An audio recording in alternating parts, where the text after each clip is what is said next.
There is no dominion living when you don't know the presence, when you don't have time for the presence. So that is why the factor number one for you to have dominion is to have time for consecration. Do you have your own time with the Lord?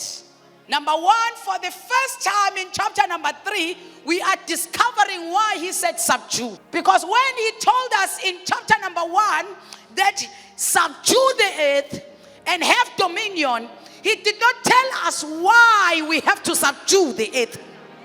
Mayethi ngoba umhlaba akasitshelanga ukuthi siunqoba kwini ezobiqhamkephi. But in chapter number 3, we are being introduced to an enemy that we have to conquer. And an enemy comes in the body of a snake. It means an enemy can come in any form and in any shape.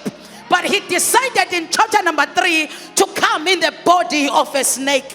Isitha siyafika ngawo noma imuphi umzimba. Isitha safika kuJesu ngomzimba kaPetro aqeda ukuthi phezkwaleli dwala ngizokwakha ibandla.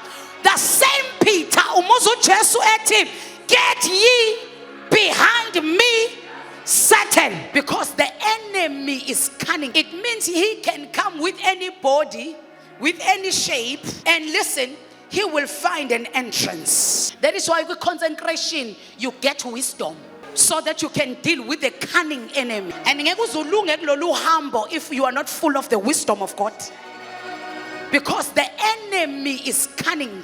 And listen, he will find an entrance.